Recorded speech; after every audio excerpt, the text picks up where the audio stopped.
Welcome, everyone, to Learned Empowerment, where we learn and catalog the best knowledge the world has gathered to expand your mind, empower individuals, and make the world a better place. I am your host, Kendel Christensen, and today we have a special guest with us, Nathan Gross.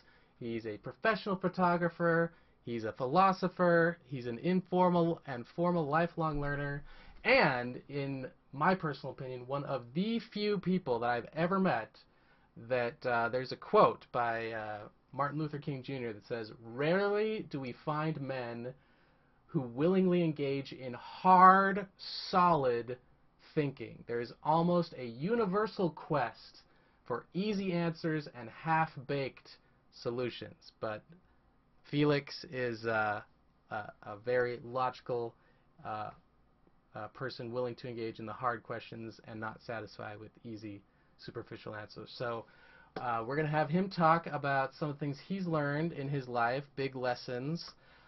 Specifically, the question I asked him a while ago is, what is something you think is lesser known, not emphasized enough, that would change the world if more people knew about it or applied it? So take it away, Nathan, Felix. Well, hopefully I can live up to that introduction. Yeah, my given name is Nathaniel, and my taken name, as I like to say, is Felix. So that may come up in conversation.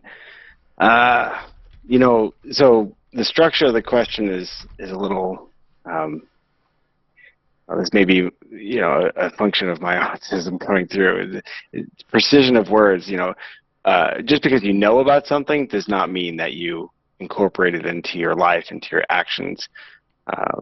And I don't have a good read on how much people, some concepts that we have in say the West here are extremely common, elsewhere in the world that we're, unfamiliar with. So I don't know, it's hard to get a scale of what exactly we're talking about here, but some pearls of wisdom, I guess, I've acquired in my exploration, especially the past 6 years or so. Um, uh, you know, I think self-compassion is probably something everyone would benefit more from. When I was a kid, I would worry. I didn't have a name for this, but I was worried that I was going to be a narcissist. Growing up, particularly religious, I was very much concerned that I was, not being selfless enough. And my needs never were as important as anyone else's needs, and so that created some interesting situations I had to untangle later in my life, and reactions that I had to explore and untangle, as I said. But I'm getting lost in the weeds already. We haven't even we're not even Well, 2 minutes in. I already empathize with that greatly. I mean, both Felix and I come from a background that I think is fair to say is a very high-demand religious structure. Oh yeah, yeah. And I've learned about myself recently that I was kind of programmed to think that, doing things for myself, taking time for myself, or even just voicing Hmm. hey, even though you want or like or prefer this, I want this, is selfish. Yep. Only in the last year and a half have I started asking myself, what do I want? What does Kendel want?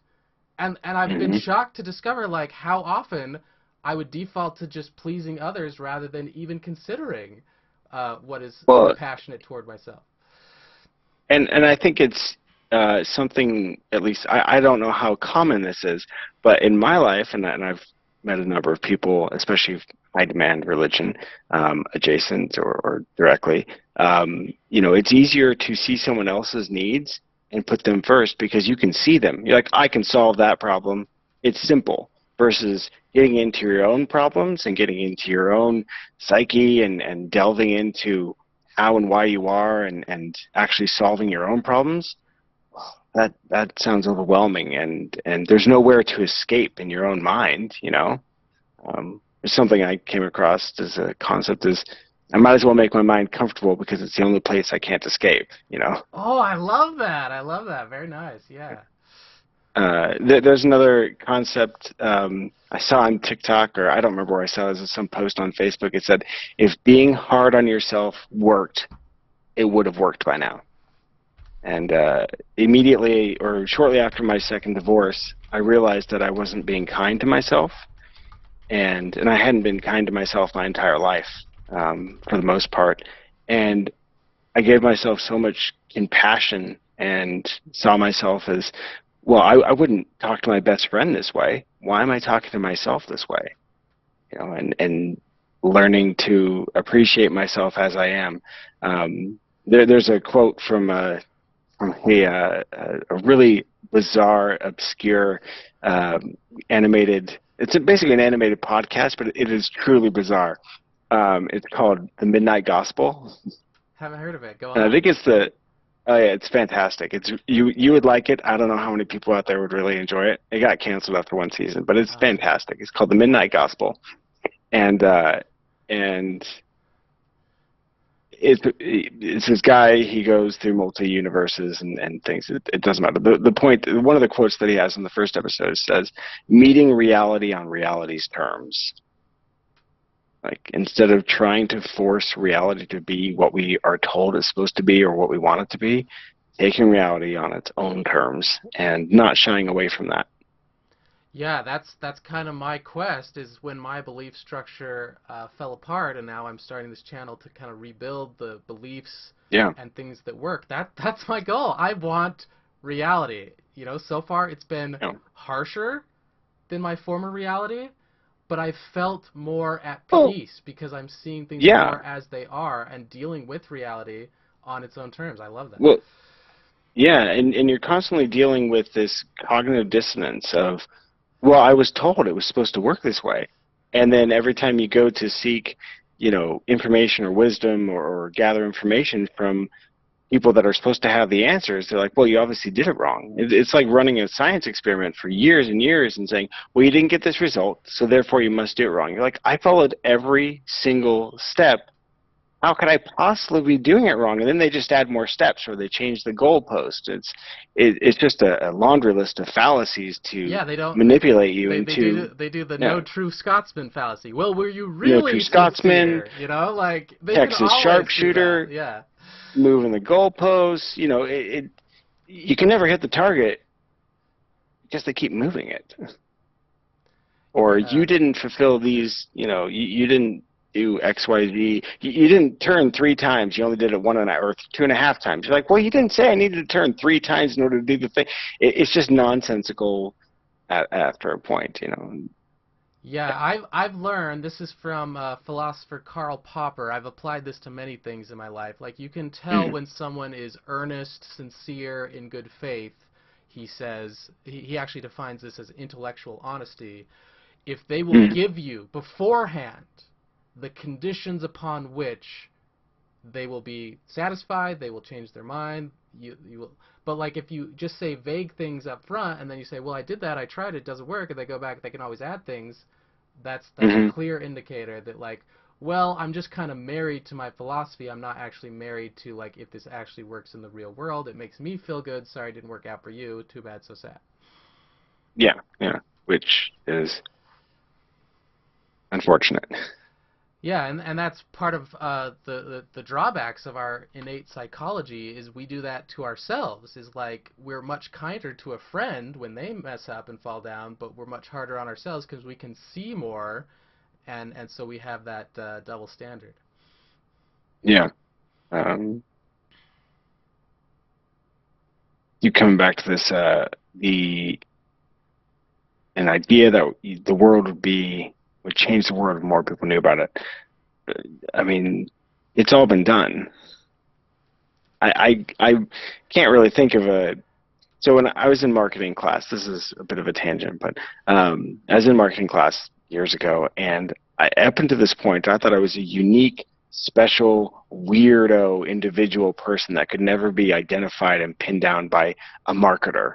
I take this marketing class, and I realized that, oh no, somebody out there. I'm their target audience. They have my number. They know exactly who I'm not. They don't know my name necessarily, but like they have me with enough data points. They have me and know me as a consumer to know what I want and when I want it.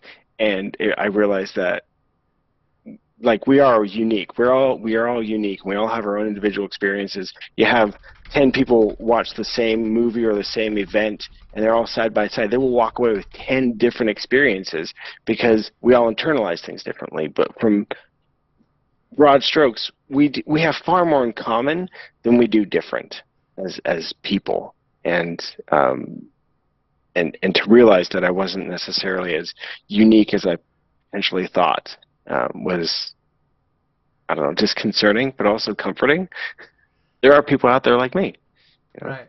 Yeah, one of the most robust findings in social science, at least according to my class that I took in college a decade ago, is like more than 50% of people think that they're a better than average driver, Yeah, yeah, yeah, and the majority of people think that advertising doesn't work on me, but it does work on others. Like those two things are yeah, repeatable over and over in every population. yeah. Well, and see, I've leaned into it. I know I'm being marketed to. I know I'm being sold, and so I will take that in consideration as I'm being, or I'll just let it wash over me and just accept that, like, oh, that appeals to me. Maybe I'll come back to that. And then, I know when I'm being marketed to, but that it's cognitive. I'm aware of it, and it's a choice for me to give in to that. Whereas before, I didn't know if I was being manipulated necessarily, and that is more disconcerting to me. Yeah, I So, remember like this was like 2.5 years after I took that class, but it had always stayed with mm, me.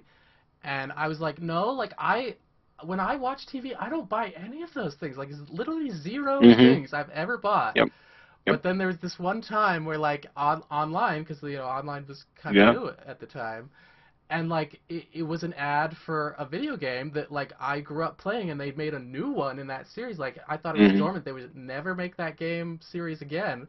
And all of a sudden I'm like, yeah, I am going to buy this off of this advertisement. Like they yeah, knew me. Like it's so yeah. interesting. And in that moment I became aware that I am susceptible, because before I was probably an easier mark because I thought, no, no, no, it doesn't work on me. But now And, I'm and that's empowered because I'm aware. yeah, and that's an interesting thing right there. Is it's like the first to think that you're invulnerable is your first folly. Think that, oh, there's no way I could possibly be. I'm way too smart to fall for that. And that's something that I feel like I took away from my religious upbringing. In fact, I was at a meetup with a few fellow ex-members, and they were talking about how they haven't rejoined a new religion since they left, and they've been out for various times, anywhere from like a year to 5 or 6 years.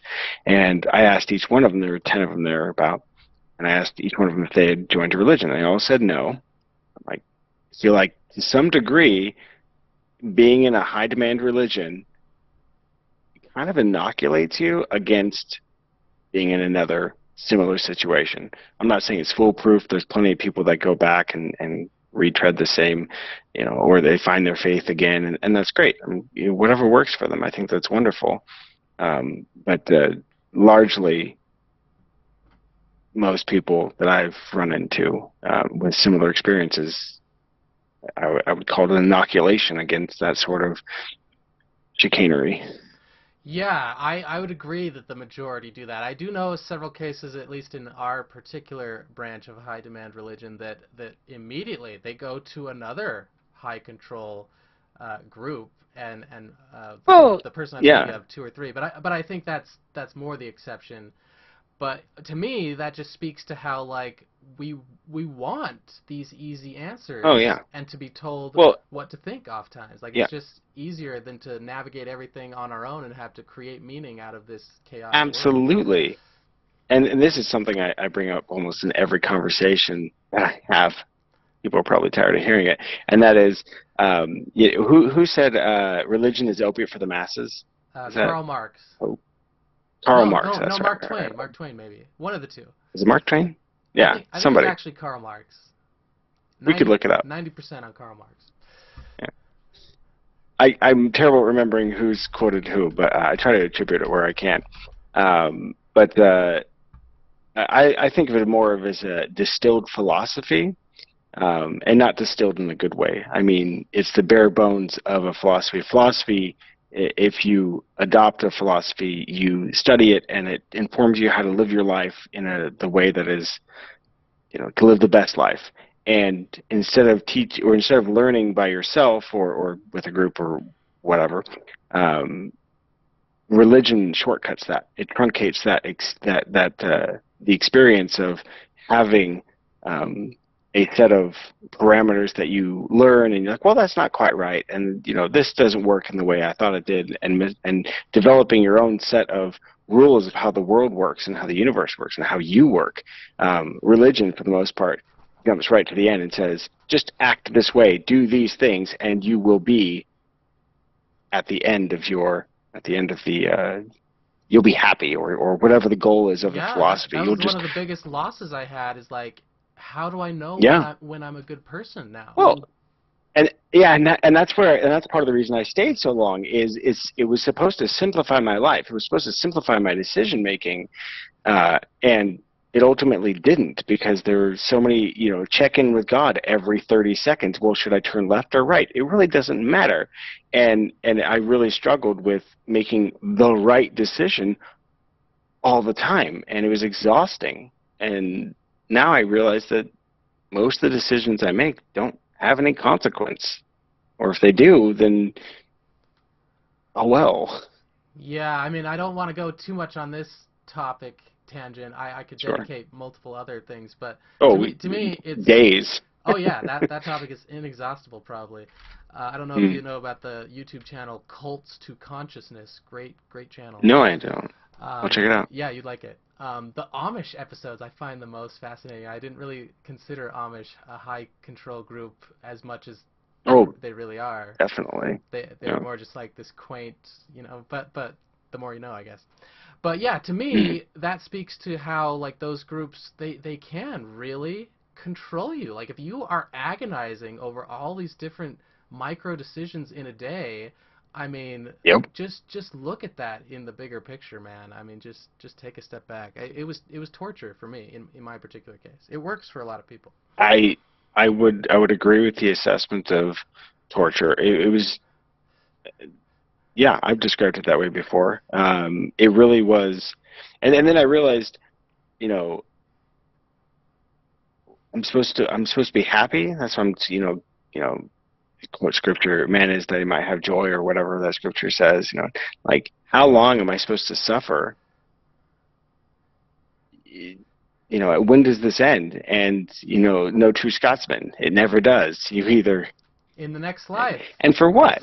Yeah, in the next life. It's like, and going back to marketing, because, well, my background there, it's the greatest marketing ploy of all time. We're going to tell you have an invisible problem, and then we're going to sell you the solution, equally invisible and ineffectual. It solves a problem that doesn't exist. It creates a problem and then solves that problem. That is the greatest marketing ever. Right. To create a problem and then sell you the solution. That it sells you a problem. You're convinced you have this need and problem.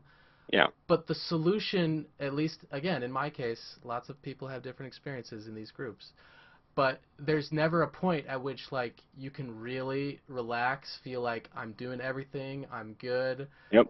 To their credit, I think they do try, by their words, to kind of assuage people and get them to do that. But again, like, they say one thing one time, another thing another time. If you study things on your own, I mean, the written words that all these groups have, if you take them at all literally, are very, very harsh and extreme in many places.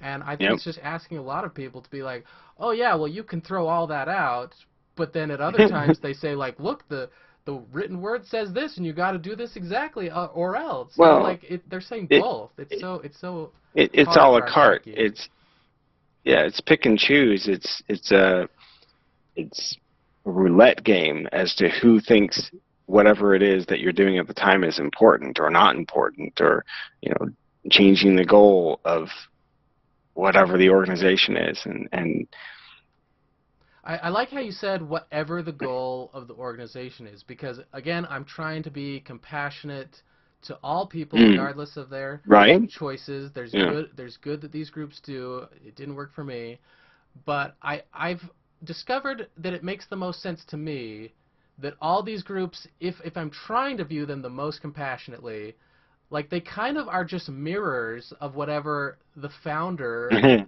worked for yeah, them to be happy and they yeah, subjectively valued, and they're just trying to universalize to everyone. And to the extent to which you conform to whatever that original founder um, portrayed or desired or embodied in their life is probably a good measure of the extent to which that belief system or organization worked for you. But the extent to which you are different and diverge is the extent to which that organization is torturous. In my own case, as an yeah, intellectual, I realized that that part of my personality I had to suppress in those yeah. contexts. I, I, I I was not welcome to be a thinker and a questioner. Absolutely. no, no, no, no. I called it cutting off pieces of myself in order to fit into somebody else's puzzle.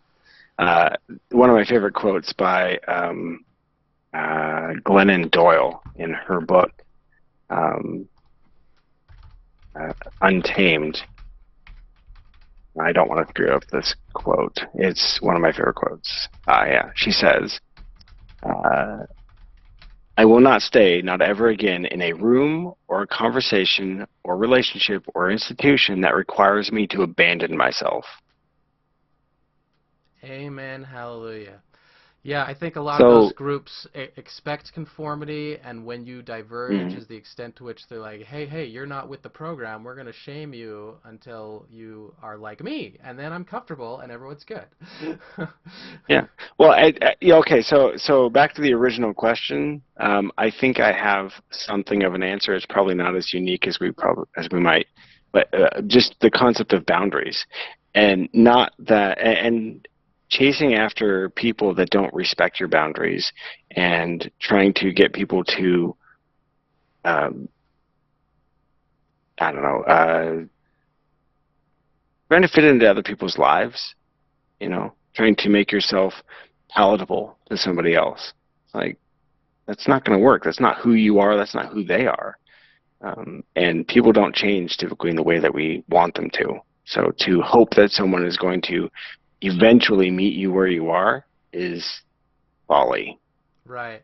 Yeah, probably. I want to dive more into this because this has a lot to do with self-compassion in my story. I've been rejected by a lot Mm, of people in my what I would call original tribe, you know, totally. the people I grew up with and such.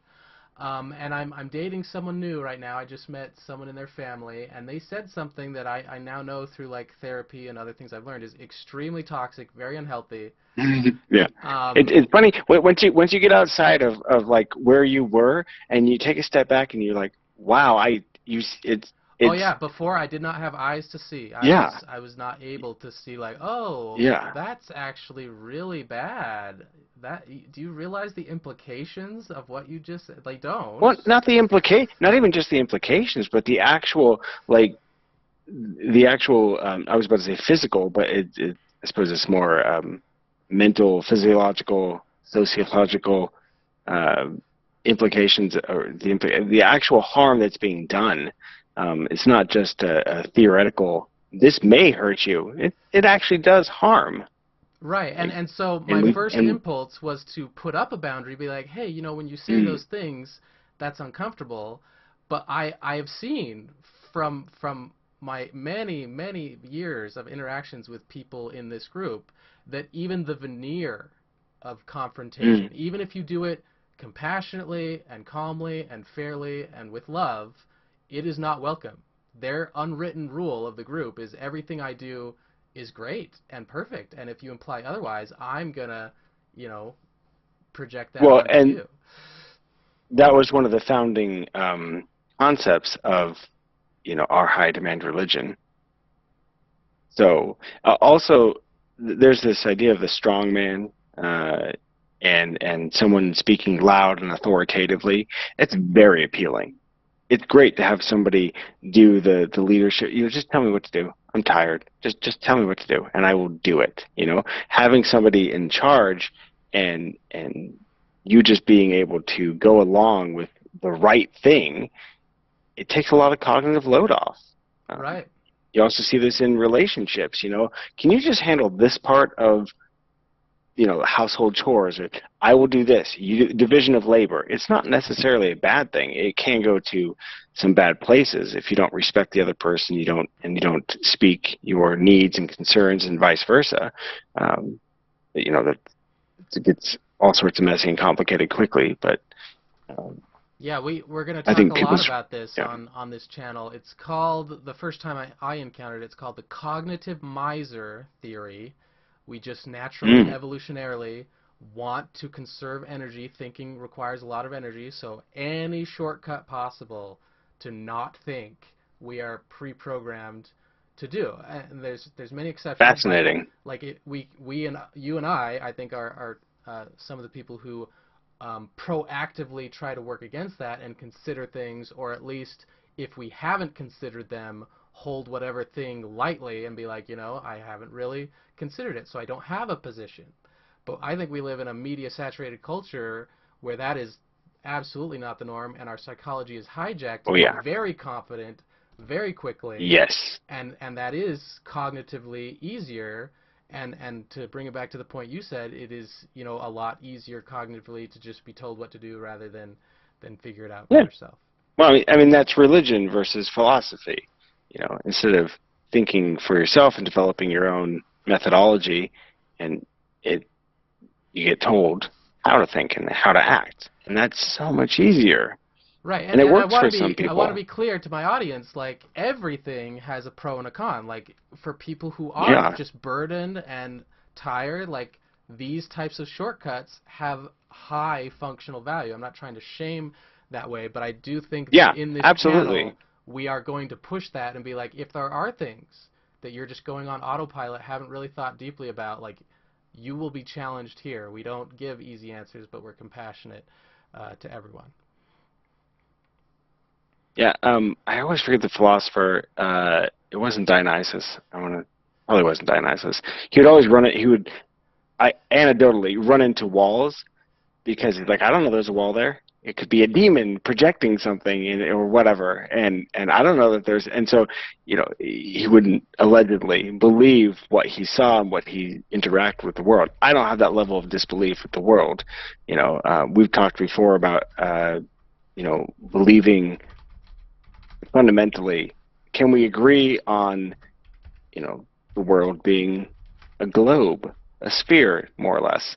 Or can we agree on, these simple, almost taken for granted, universal truths of, the sky is blue most of the time, the grass is green most of the time, and just being able to agree on these fundamental things is so important.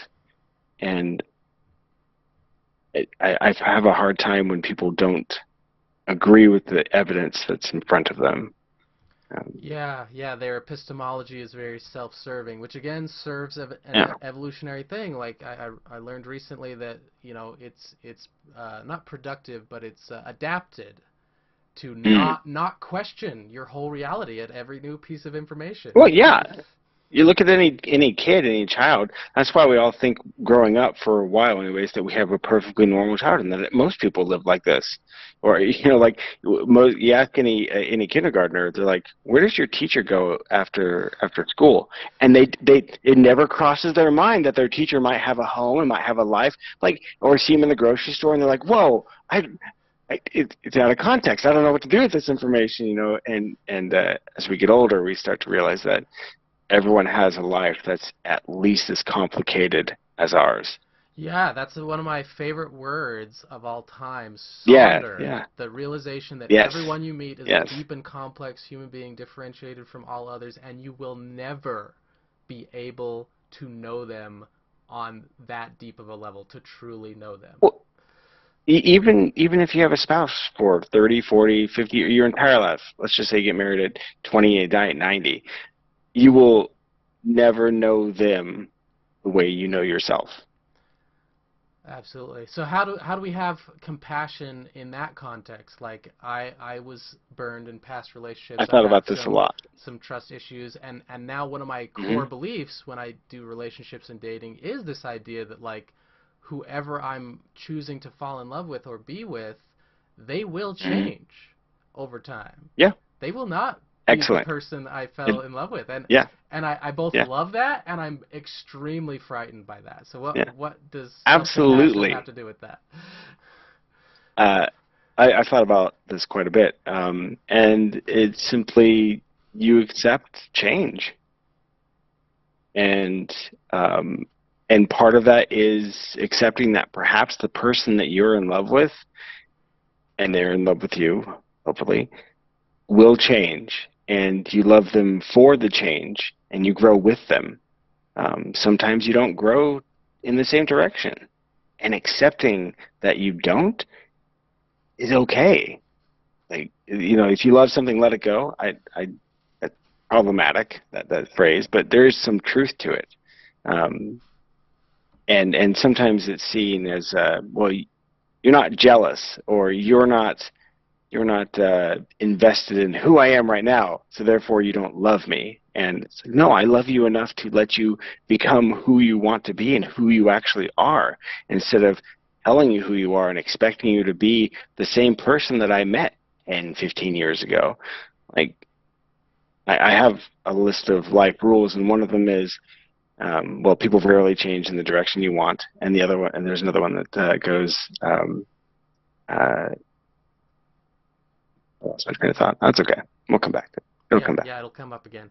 I know you've sent me those, but yeah, I should have those up. I would love to reference those and give those to my audience if you're willing, but totally fine if not. Sure. Yeah. Um, Absolutely.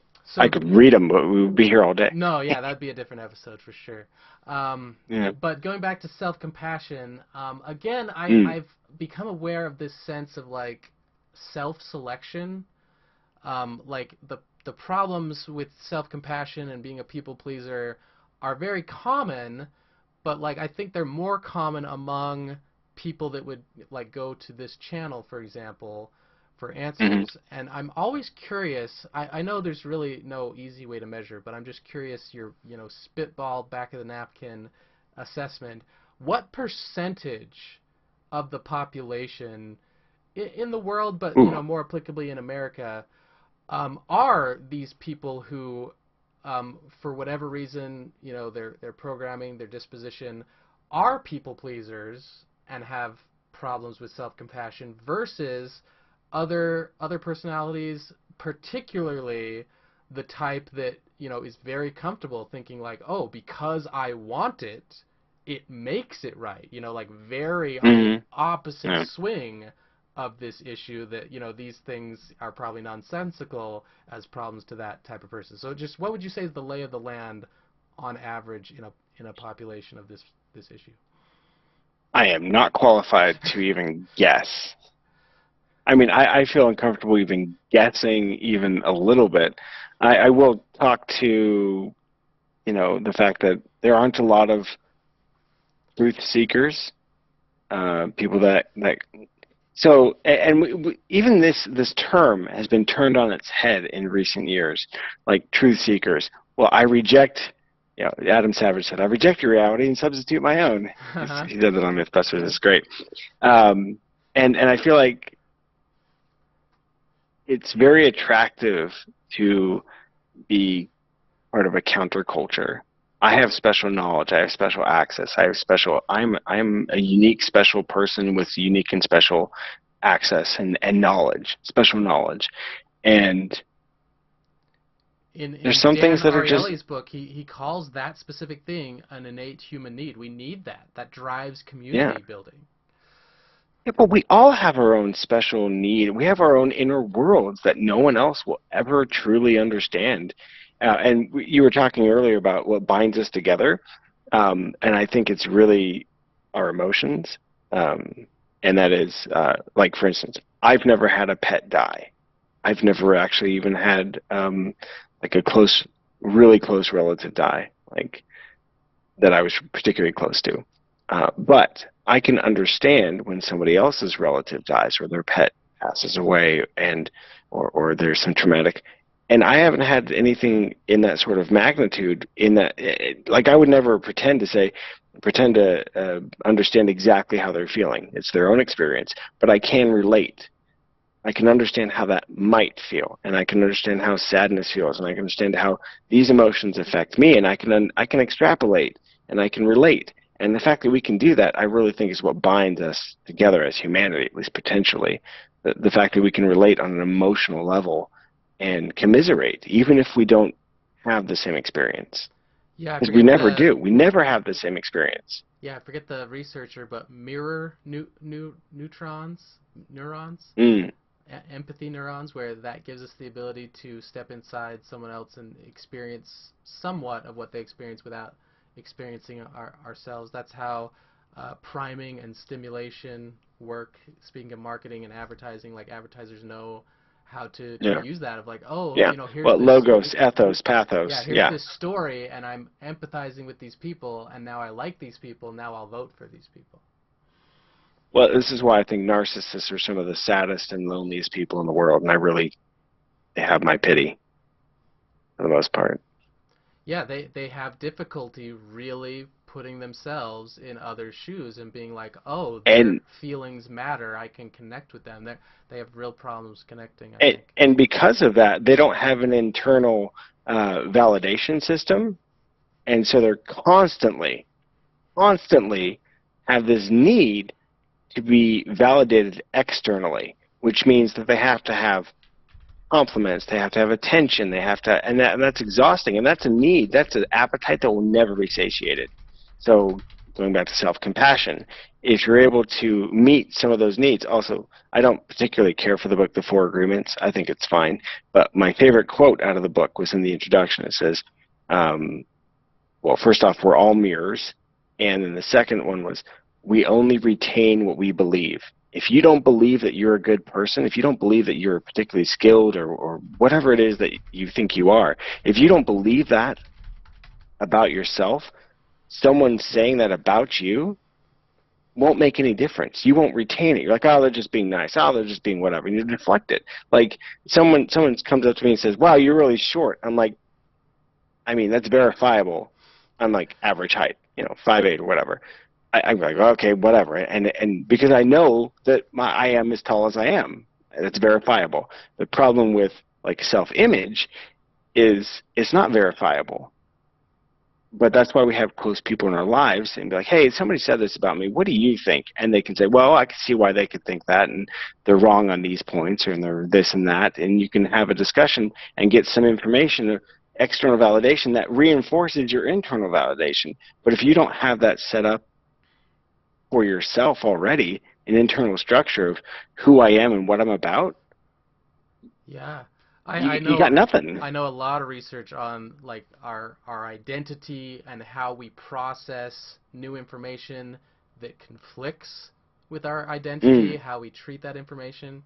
And going back to the question I asked you of, how is the dispersion in the population? I actually have done some research on this, mostly informal stuff, but one study um, dove into the question of like what makes someone like really rational and intellectual or sure. enlightened. I forget the exact term they used, but one of the metrics they decided to use was in the last year, what is an issue or has there been an issue that you've changed your mind on through Mm. sheer force of argument, just by facts.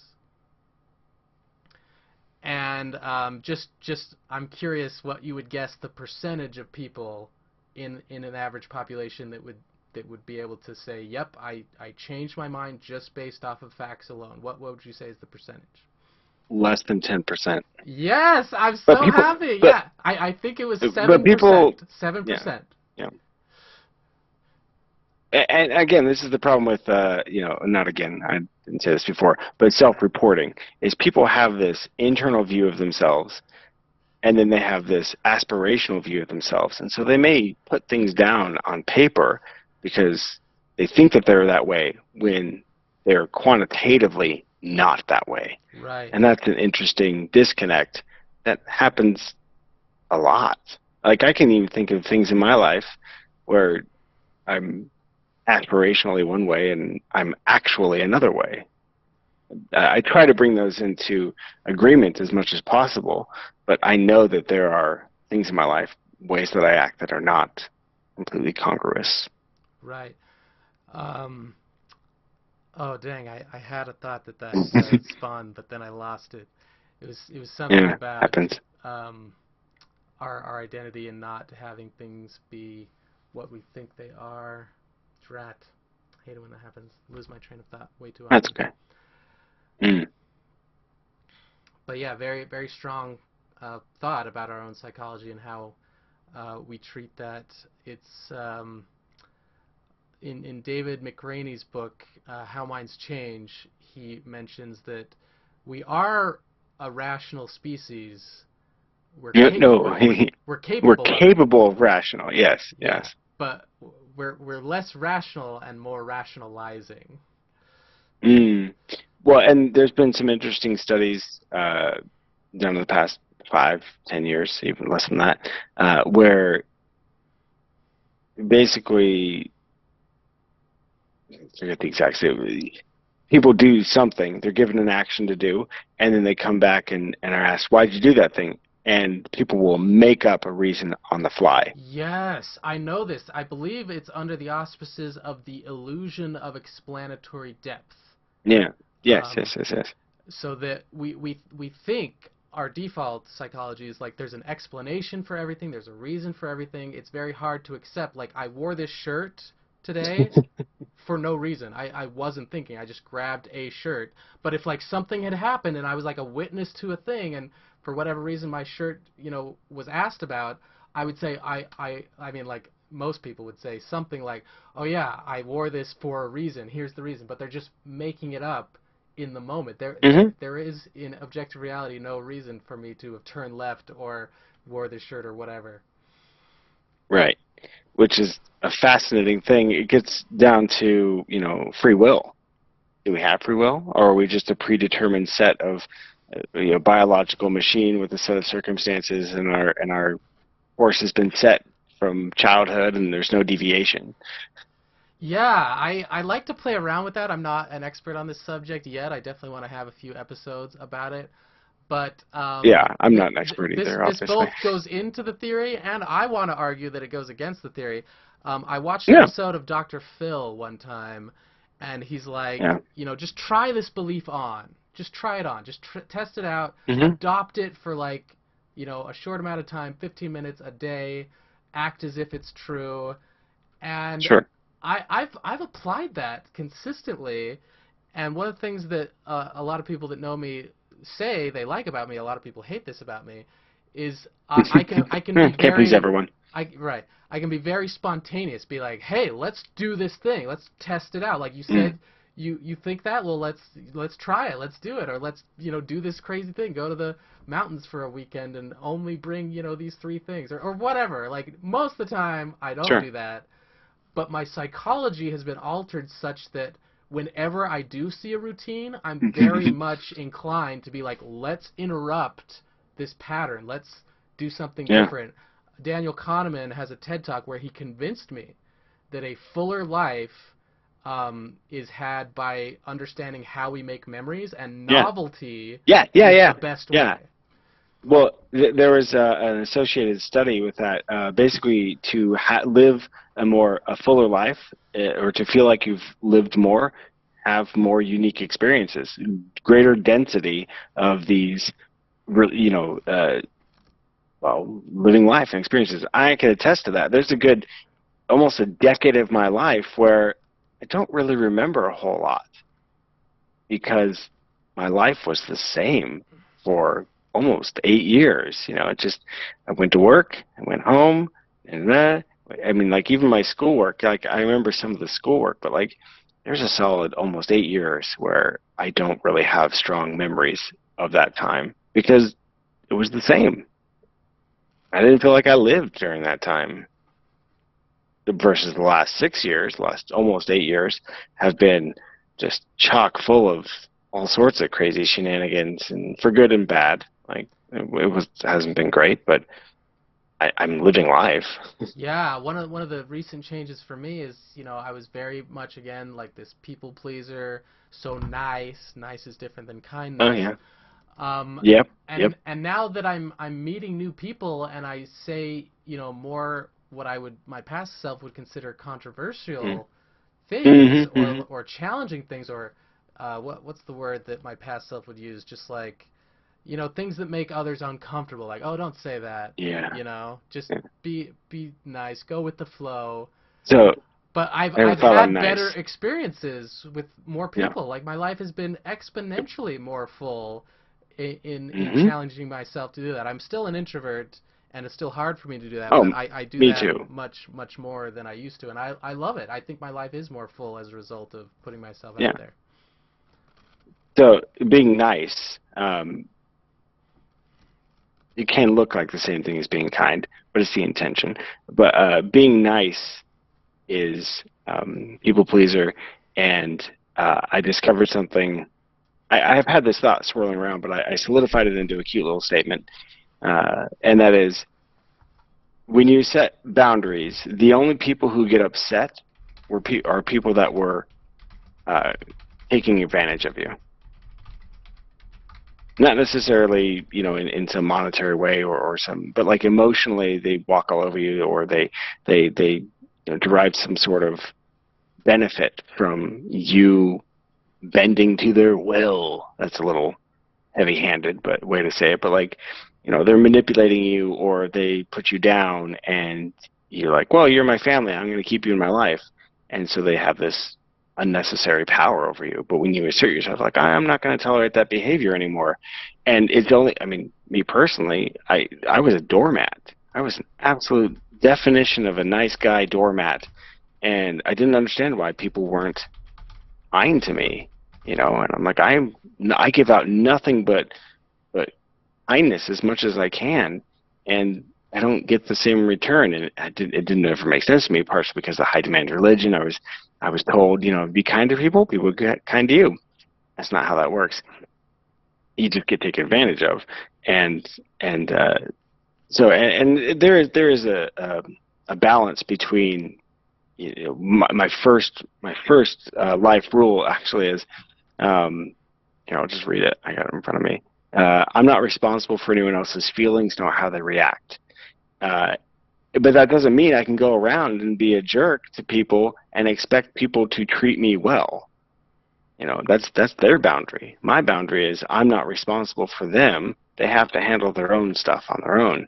But that doesn't mean I need to be, um, offensive on purpose. Yeah, you literally, in a nutshell, described my life. I was so confused why certain people Yeah, were never pleased. They didn't like me. All yeah, I sincerely wanted yeah, was to do everything that, like, if I were yeah, them, I would want them to do, but they had no interest in being kind yeah. or serviceful Right. back to me, and I never really understood that dynamic. But Well, going back to what you were saying about boundaries, like when I started saying mhm, no to those people and how they treated me afterwards, yep. absolutely revealed who they really were. Which brings me to another life rule. The way people treat you typically says much more about them than it does about you. You just happen to be there for the most part. I mean, like, obviously there's situations where that's not the case, but like, I'm going to throw a number out there. 90% of the time, like if you bump into somebody in a coffee shop, ooh, coffee, uh, and you knock their drink out of their hand, and it's an accident, and they scream at you, you could have been a wall. Like, you could have been a door that acts like, it didn't matter. You just happened to be there, and how they treat you says something about what's going on in their life. Maybe they're, someone died and they're emotionally, you know, upset, and you just happen to be there. Right. Yeah, I had that rule for myself of just like, pleasing everyone, being nice all the time. But I Yep. realized when I got married how erroneous that was, I realized it when I got divorced. particularly because um, this this person, in my view, they have their own story, of course, was insatiable. Like Mm. I would do all the nice things all the Mm-hmm. time, Yep. and I Yep. was just I was not happy because I'm like, I'm not making this person happy. I'm a terrible husband because I'm doing Well, it's everything. not your. But right, Yeah. that's what I didn't realize is I was taking responsibility for their feelings. I had blurry and Mm-hmm. unhealthy boundaries, and now I'm trying to live. It's still actually extremely hard for me. I get so affected when Oh someone yeah. is upset. It's like a crying baby to a new mother, like type of experience. Absolutely. It blows my mind. So for 5 years, I let a relationship walk all over me. And I was just like, maybe if I'm kind to them and I give them what they want, they'll be kind, and it'll assuage them a little bit. It wasn't until I said, this is what I'm offering, this is what I'm here for, this is what I'm about, and just laid it out. This is my boundary. No ifs, ands, or buts. No, just absolutely just put my foot down like I've never done in my entire life. And I felt so bad. I felt like I was being such a jerk. I felt like I was being so rude and so inconsiderate. And I was just asserting my needs and what I was willing to put up with. And my life since that point has gotten so much better. My relationship with that person has gotten so much better. And it's so counterintuitive, but it goes back to the what I was saying about the only people that are upset when you assert a boundary are the people that are taking advantage of you in the first place. Yeah, so give me, Felix, some life advice here. I mentioned my original Sure, tribe, and again, maybe I'm way off base when I tried to set these sure. boundaries, but like for the sake of argument, let's say I was within the realm of reasonable when I tried to Mm. assert this boundary. But in I my tend to view, think you're fairly reasonable. yeah, in my view, the mere act of trying Mm. to say, "Hey, this is what I'm about. This is what I appreciate. This is what I don't appreciate." You can be you, but like when you act this way, like I'm not gonna be able to be around for that and act the Sure. same way as I once did. And almost universally, I've just been like treated like I am unsafe. I am so unreasonable, and I've been Yeah. rejected Yeah. completely by my core first identifier of my life, family and friends by that almost universally. So, and all the advice Wow. I've been given on that is to just be like, you can't change them, so just accept them for who they are. And I'm like, okay, but like there has to be some limits. Like I'm not going to keep taking what I consider to be genuine emotional abuse without at Hmm. least saying something. But they're like, well, if you say something, then they're not going to be want to be around you. And I'm like, well, the place I'm at right now, I mean, that's probably what I'm going to choose because they're being so, to me, Well, unreasonable. yeah. But the psychology of happiness is your core friends and family are one of the biggest contributors to your happiness. So, like, what's the balance there? What's your advice if I've just, I can't be 100% surrounded by those people, and I'm not, but it's just it feels like that to me. And the best option that I'm going with is I'm just trying new relationships, and that has worked Yeah. Well, way better. I, But yeah. I still would Well, like your there's advice not the on baggage that too. balance when, like, let's say that Um. they're important to your life, Yeah. but that's kind of the Hmm. rules they live by. Is like, I want to keep taking advantage of you, and if you don't let me, you're going to lose the entire relationship, and you really don't want that either. So just what's your Hmm. advice on that, the Ooh. balance? Well, I don't know that I have specific advice to that specific situation. I had the advantage or disadvantage to never having a tribe.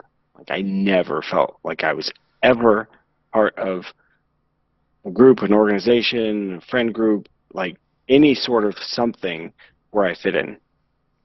Not once in my entire life. Like there was a little bit for like, you know, a couple weeks or whatever, and then, the patina wears off and you're like, okay, well, and part of that was self-confidence. Like I didn't believe that they wanted me there, and because I didn't have a good, self-image and self-esteem, that sort of thing. So, but as far as uh, just reassert your boundaries, like this is, and don't even bring attention to it. Like if somebody is unkind to you, You're like, we've already discussed this, and then you don't even need to warn them. You're like, we've discussed this to the extent that we are capable of discussing this. If you're not willing to meet me in good faith, I can't continue being in this situation. I Yeah, mean, that's honestly what I've done, it and sounds so I'm a simple, but pariah, it's, and I yeah, I was going to say the word pride, but I didn't want to, yeah. yeah, But that just kind of reinforces, again, my goal is reality, and honest to goodness, like I would love to be wrong. I'm open to, counter evidence on yeah, this point, but I think it's just yeah, overwhelming. The data is just because of how we were raised and certain things. There's a lot of similarities in that tribe, and we're just fundamentally unsafe. We're not comfortable talking about emotions. That's never been welcomed yeah, in those yeah. contexts. And I'm all about that. That's what authenticity and being in Well, a healthy relationship is like, hey, this is what yeah. I'm feeling. I want to be seen and heard. And this particular tribe just is not able to do that healthily. Well, and part of the problem is, part of the problem is complicated, but you're starting from a place where you have, I assume, years of interactions with these people that have history. And so when you try to start over, like, I'm starting over and they're not, or they're incapable, or you're incapable of starting over and starting from a place that would allow you to, like you said, you're finding new people, like, these are not new people and they've come to expect certain behaviors from you, and those change and they find that unacceptable because their worldview depends on that being the same, and you're upending their world in a way. Yeah. So what would you say is like just some healthy guidelines for when Ooh. you're trying to be self-compassionate, but you are disappointing others. Just like I'm really big on this, like internal things you can say to yourself to calm yourself Yeah. down, to assure yourself that you're still a good person, just like stuff like that. I know it sounds basic, but like No, no, it's not basic at all. disappointing others and This is, yeah. self-compassion, I think, is one of the biggest journeys we all take. Well, a lot of people use the metaphor of, when you're on an airplane and the cabin loses pressure, which has never happened to me, but they say you got to put your mask on first, and then you put on the mask of the companion you're with, child, or whoever. Like, take care of yourself first, and that is so counterintuitive. We've talked about that several times already. You got to take care of yourself first. Like, if that means that you don't do something for somebody else, like, have that conversation with them. If you can't have that conversation with them, I mean, that's kind of a red flag. Like, you're talking about good faith. If you can't even have a discussion about, hey, my needs are not being met. I'm sick. Let's just say I don't need anything from you. I just want you to know that I can't provide whatever it is you want today or tomorrow because I'm sick and I've got to take care of myself. And if they don't accept that you being sick is an acceptable reason for you not to do whatever it is you're doing for them, I mean, why would you want that person in your life anyways? I mean, it's difficult too because, I mean, we talk about high demand religions. It took me the better part of 30 years to work out that this wasn't good for me. It's not easy. This is why people don't leave abusive relationships, because it's the life they've come to expect, and changing your life is scary. And this goes back to, you've read The Body Keeps the Score by Vander, I can never pronounce his name I've right. read Anyways, only The Body, parts of it. I have the book and I have opened it and read it, but I haven't read it cover to cover. oh, it's great. I recommend it. But I know the He basic talks a lot ideas. about, Yeah, the yeah, body has a he talks a memory. lot about, yeah, and there are always things I disagree with in books, and we pick and choose, and about what we value, and what we have come to determine to be important in any text. I think that goes without saying. But he talks about attachment theory, and we have these tendencies to fall back into these patterns that are set when we're children. And it's not everyone all the time, but generally speaking, we recreate the situation we had when we were young because that's what we're familiar with. If it was a healthy situation, we recreate that. If it was toxic and codependent, we recreate that with our spouse or with our friends or with whatever. And it is difficult to acknowledge that and to break out of that. And um, talk about with clarity, you can see these relationships after the fact. You take a step back and you realize that you were behaving in a way that you didn't realize mirrored your childhood or whatever. And that can be a difficult thing to acknowledge and counter in its own right. I think I'm getting lost in the weeds again. But Well, it brought to mind a book from a quote from the book "Set Boundaries, Find Peace" by Nedra Glover Tawwab, and she says, "Healthy boundaries can never disrupt negatively a healthy relationship." yeah, well, the only people that get upset about your boundaries are the people that were taking advantage of you. Yeah, but again, I'm Yeah. just struggling with the self-compassion and the literature that says that, Oh, like, okay. you know, So let's get back to that. your Right. core group has a high um, Influence on your mental on health. your mental health and happiness. So I'm just trying to balance those So two things. perhaps self-compassion, saying like asserting yourself as far as like, let's just say you're sick, like going back to that example, being compassionate with yourself and realizing that I need these things, and if somebody doesn't want these things for me, then I would want them for them. Like if somebody was having a hard day and they didn't want to see me, I'd say, okay.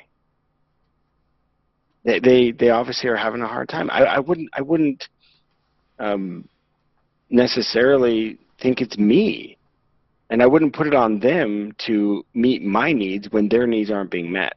I would seek to meet their needs, and I guess I like to surround myself with people that have a similar mindset.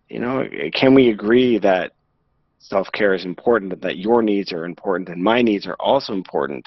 And sometimes we aren't able to meet each other's needs because our needs need to be met. And sometimes, That's very mature people on your talk part. about like people talk about emotional wells. Sometimes we dip into our friends or spouse or whoever is in our lives, and we dip into their and be like, hey, I need a withdrawal, bank, or I don't believe in like a transactional, but like, hey, I need help. I need more than I usually ask for. And then sometimes they'll withdraw from you, and it's this balance, this interplay back and forth. It's ebb and flow.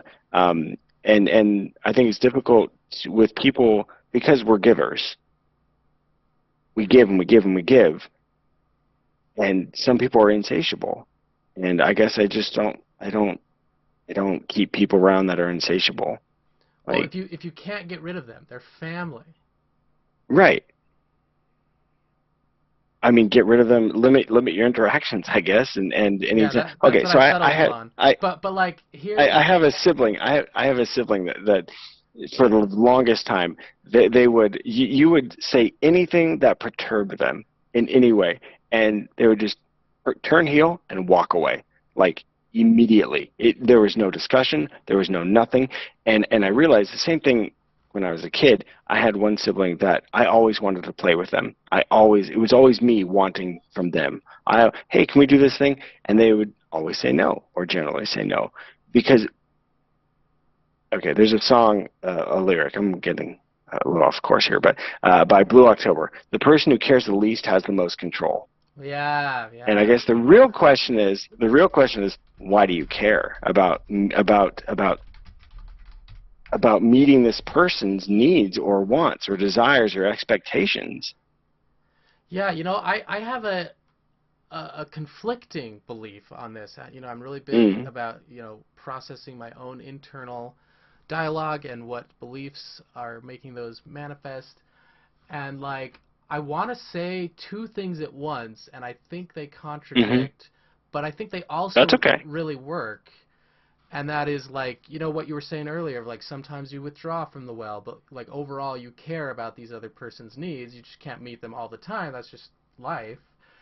But like Hmm. I was writing down like what I thought a healthy relationship was, and that was one of those things that I wrote down is like if they just like never Hmm. prioritize your feelings and what you care about and really demonstrate consistently that you matter, Yeah. then you know What are you doing? that is a red flag. That is a, what's the word I'm looking for? Like just a dead ringer for like this A is deal not breaker. a deal breaker. Yeah, that Yeah. this relationship Yeah. is not one you want to continue. And I just realized that like for all my core tribe, like I invested in that relationship, and when I did, we had a relationship. But if I didn't, there was no relationship. There was no reciprocation. There was no them Right. proactively Right. reaching Yeah. out. Like That, none. yes. Yeah. Like But if you stop but the talking to them, solution would that's they come, care? yeah, they don't. They don't. Like I've So pleaded with them, and they I'm just not. I'm not. disengage. Yeah. I'm not. I'm not saying it may need to be on your end.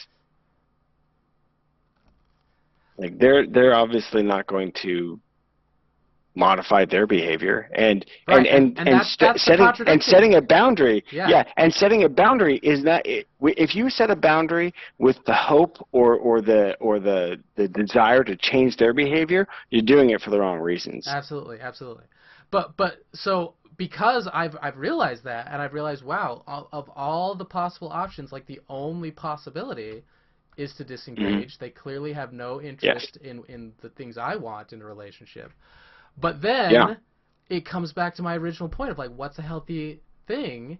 And now the only solution that I've come to is I have to just get myself to not care as much about them. That's the only thing that reduces the pain and the hurt. So now The I'm the greatest. psychopath. I want to keep caring, but I don't want to get hurt. But as I care less, I get hurt less. But now I'm becoming the original problem of not caring. Yeah. Yeah. Yeah. The greatest lesson I learned in my life was how not to care. I'm not good at it. My default is to care, but I don't know. I've come to a place where I can not care if I need to. Okay, how do you justify that in your mind? What are the things that Mm. you tell yourself? Like, for example, I have a hard time with boundaries, but I tell myself, like, when I set the boundaries I need, I'm doing what's best for both people. I'm trying to keep them in my life. That is what Hmm. I'm trying to do. Like, that has helped me so much. So in this case, Hmm. what are some things like that? Well, one folly that I ran into as a religious person was expecting God to supplement my well of resources. Like, forget yourself and go to work. For those people who know, they know. They know. And I took that to heart, and it was a terrible, terrible experience because I took that as literally as I could, thinking that God would sustain me, to some degree or another. And that's simply not the case. Yeah, You are a finite being under without, that philosophy, there's never enough work. You can always forget yourself more yeah, and go to work always more. improve. Forget Yeah, yourself more and yeah, work more. yeah, There's never a yeah. scenario where that is No, not an answer that they can give. you only need 4 hours of sleep a night. You can always do more, and just pushing those limits of, and so it really is an endless endeavor. But how do I justify it? Guess I don't. I just take it as is. I take it as the reality of it is what it is. That's Okay, not then very satisfying. yeah, I don't like that answer. Let me push you a little bit more. Like where is the I can be line? pushed. Yeah, oh yeah, I'm a Mm. pusher. Um, Sure you are. give us some indicators, some ways to measure. I'm big on measuring. I know it's not the greatest, but that's where we're at. No, no, no, no, no. Of I'm here where for it. exactly, like parse it out for us. Give us some guideposts, some guardrails of where the line is. Really, where's the line in a relationship where it's like, okay, I'm putting on my mask first. I'm doing my needs versus like, I'm just not inclined to this, so I'm gonna say I'm doing that, but actually I am being selfish or uncaring to an unreasonable degree. Like, where is that line. People who struggle with self-compassion are gonna need So some indicators. there's I this idea of pain comes to mind. Um, so how do you know your body isn't working? There's pain. You got a splinter. You're like, oh, that's irritating. You find it. You take care of it. Same thing with emotional pain or discomfort or however you want to put that. Um, I would first identify where the discomfort is coming from. Why is it uncomfortable? Like, I'm going to push back a little bit. Like, why do we care about these people who clearly don't care about us? Yeah, yeah. I'm gonna answer that, and the answer is from my past self that I still haven't deprogrammed. It's the right thing to do. Mm. A good person cares about everyone in their Hmm. family. Yeah. That's the And you can still belief. care. You can still care without letting them walk over you. Like, Yeah, yeah. if somebody I absolutely did not that I loathe, let's just say, was in need of assistance and I was able to offer that assistance, I would do that for them immediately. I would not hesitate. And that I suppose that's how I justify it. But I will not go out of my way to do that for them unless they ask me to. It's this balance of, well, they know I'm available. They know I will do this for them. And even if they don't know that, I would still do it for them. I just don't do things without being asked, because when I'm not asked to do something, uh, it's not appreciated. I'll still do things that I'm not asked to do. Don't get me wrong, but like, and being spontaneous. But like, if somebody does not ask for help, how do I know that they need help? I mean, I can ask them for help, but they're not, the people in your life do not sound like they have the wherewithal, the inclination to ask for help. They simply tell. They direct. They what I'm looking for. They Yeah, expect. one pattern I've recognized is like we'll have these benign or neutral interactions, or like I mentioned before, like I will write out what I'm going to say, trying to be reasonable and Hmm. compassionate. But the dynamic turns into, like, no matter what the thing is, it's like the door example. The door was just there. Hmm. Yeah. No matter what the thing is, they will react negatively to it, Yep. and they will make me, in effect, responsible for their feelings. Yeah. So I mean, Every time. all those things are deal breakers. Like, it's starting in good faith. They're not starting from a place where you can both agree. Like, you may not agree at the end, but you're not even starting from a place that you can both agree on. Like, you're not on the same plane, let alone playing field, if you want to use that Yeah, metaphor. one research So called I that grandiosity, like, my feelings count, but yours yeah, don't. So, yours like, don't. yeah, Right. if that's the starting premise, I mean, you're not going anywhere. And It's that's over. exactly how I feel. Yeah. Like, if those beliefs are So true, I can't get inside their mind, but that would explain our interactions perfectly. yeah. Well, a couple of my long-term relationships, we I realized this at the end of both of them. Um, it got to the point where we couldn't talk about really anything. Like, it was like navigating a minefield every time I spoke to them, because at the end of the day, it ended up just being logistics and, well, logistics. Like, hey, I need you to do this thing, this over here. Can you get milk? Okay, thanks. Those were our interactions. Anything else, philosophical, spiritual, literary, even work, oftentimes, it was going to start an argument, or going to start, oh, I can't believe you did that.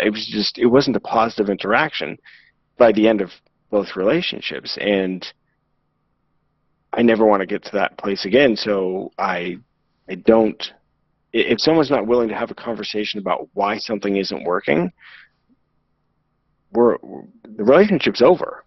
So how do I justify it? I justify it by, I don't know, piece of my own piece. I can't help someone if I'm not able to help. And if somebody is not giving me the emotional space, the emotional, I don't know, uh, arena to help them and to on my own terms, yeah, I'm just a punching bag, you know, and I'm done being a punching bag. So that's how I justify. I justify by my existence is just as valid as theirs, and me not being what they want me to be or be expected to be does not diminish their existence. It diminishes mine if I give into their expectations. And you're the main character in your story. No one else. No one knows your needs better than you. And if you don't, I mean, I guess it comes down to kind of a self-respect and self-awareness, and it feels good to help somebody else and be there for somebody else. But if they don't want you there, and they, by evidence of them speaking to you in a way that they wouldn't, you know, speak to some, if they wanted somebody there, they wouldn't speak to that person that way. Yeah. You know, if they were trying to entice you into a relationship or entice you into a meeting or whatever, they would treat you differently. Like if I'm pursuing somebody in a relationship or to have a relationship with them, I am making moves, words, advances. I'm checking in with them. I'm like, hey, I like you. Would you like to like me? You know, it's an invitation. And if at any point they're like, no, I'm good, there they go. Like, I don't try to convince somebody to stay in my life, but I also I make it a comfortable place for someone if they do want to be in my life. And sorry, I got lost in the weeds again. So red flags. Do they treat you with respect? Do they value your autonomy? Do they confide in you, or do they just dictate to you? It's this. Yeah, it's inarguably very one-sided. It's just, when you have kids and you have them Mm, less in your life, it affects them. So to sure. me, there's just no Yeah, way to but I mean, fully escape them. so And so when I let's do go back less to interaction, they still like shame me for that. They're like, "Oh, you're the one that's carrying all this like burdens of yeah, the past and stuff." And I'm like, yeah. "Oh gosh, you can justify anything. I just want the last interaction we had where you were incredibly toxic to me to just, take some accountability for that. Say, "Sorry, that's all I need. I'm not asking for a lot." So I had a sibling that say something to another member of my family, and they said, "I have not done enough therapy to deal with you." You That's know, good. That's and good. simple fact is I'm not able to interact with you in a way that's healthy for me. I had one sibling. I have six sisters, but well, I have five sisters and a sibling. But one of my siblings, we had a very, very negative interaction, um, and it's because I put this person on a pedestal, and I expected them to be something they weren't. And the next time we had an interaction, they said something incredibly hurtful to me, and it didn't even register. Did not even register. And people around me were like, "Did you just hear what they?" And I'm like, "Oh yeah, they said that, huh?" I wasn't invested in their opinion of me. I wasn't invested in whatever it is they said about me because I didn't value them in the way that I did before, and I That's helpful. disconnected from them. Yeah. Yeah, I You've disconnected you've given them less from power. yeah, like I guess that's ultimately how it's done. Is I don't care to be around people that don't care to be around me, that don't treat me with the respect that I treat myself. You know, Yeah. Yeah, that's what and it comes down and to, self-respect, and be like, okay, their objective behavior is not respectful. What am I going to do? yeah, Considering that's the reality, exactly. I mean, that's a boundary right there. you're not going to change the That's the reality. basis of boundaries. Yeah, what are you Yeah. going to act upon based on that unfortunate but real situation? That's Yes, that's very reality. much. Very good. Well, Yeah. that is a pretty good place to stop, I Okay. think, unless you have any other parting things about Oh, I could talk for days. self-compassion or boundaries. I'm looking for, I collect golden nuggets, quotes, or Mm. just like Okay, pithy things, I got one. like what you said about narcs having external validation needs, stuff like that. Just any parting wisdom that's like short, concise, but enlightening. Hmm. Transcendence is non-transferable.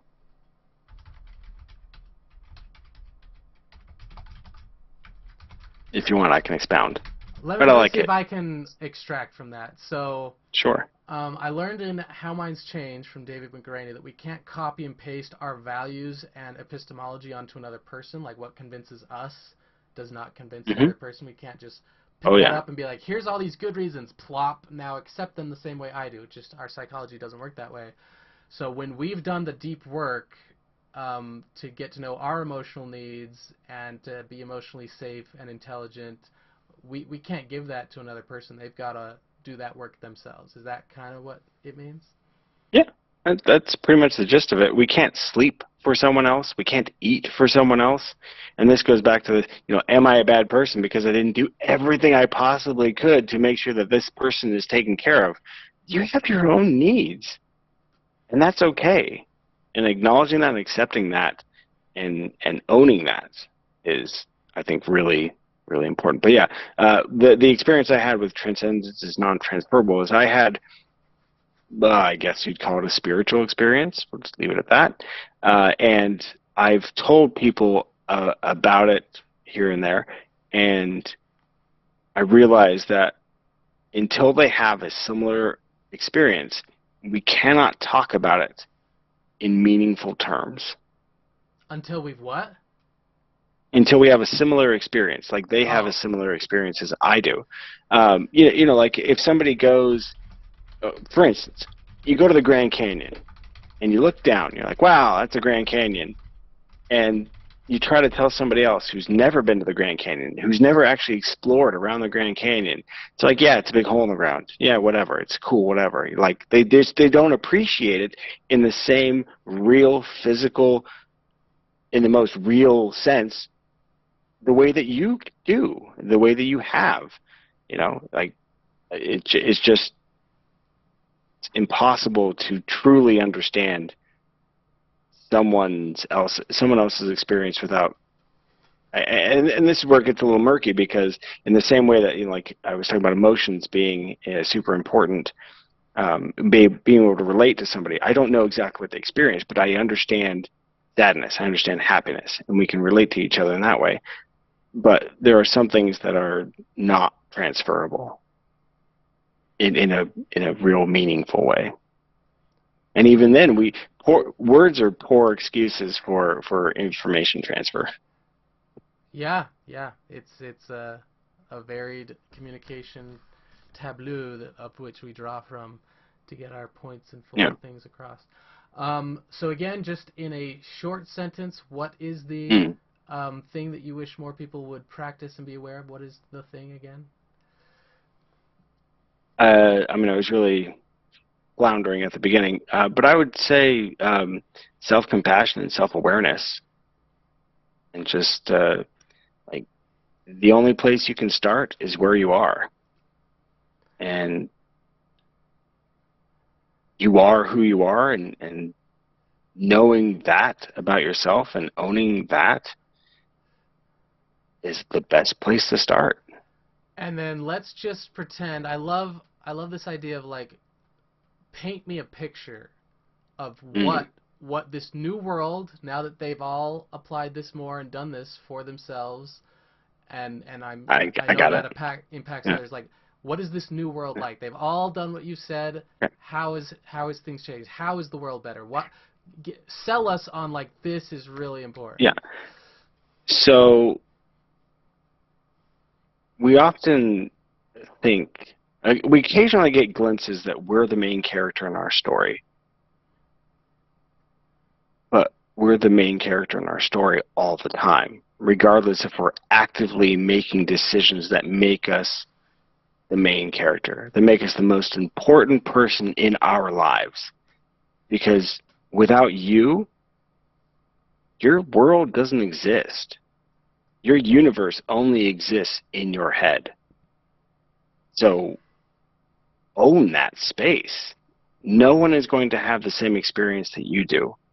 And, Okay, And okay. So this it would change gets the into kind of a world. hippy dippy. Yeah, it would Hmm. change the world Hmm. because your world, your entire world, every time I even say the world's universe world, it is being Hmm. filtered through a thinking, conscious person's brain, and you Yeah. are saying self-compassion will change that brain into a Yeah. happier, more calm place so that everything in that world is different and better.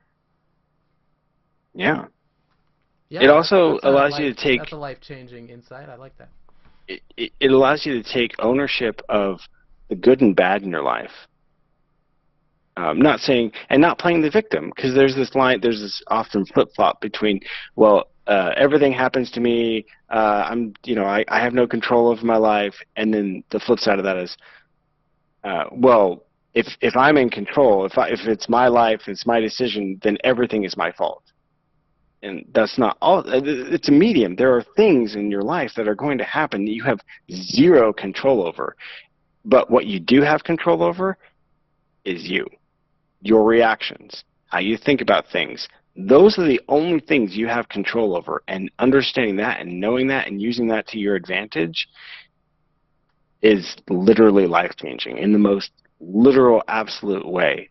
Acknowledging that you have control over these things and you don't have control over most things, but these things you do. So use those. Very good. Yeah, that's Very it. good. That's all All right. yeah. Well, thank you, Cool. Felix. And yeah, this has been Learn Empowerment. Kendel Christensen signing off. Remember that you are awesome. And Can I do some pluggables?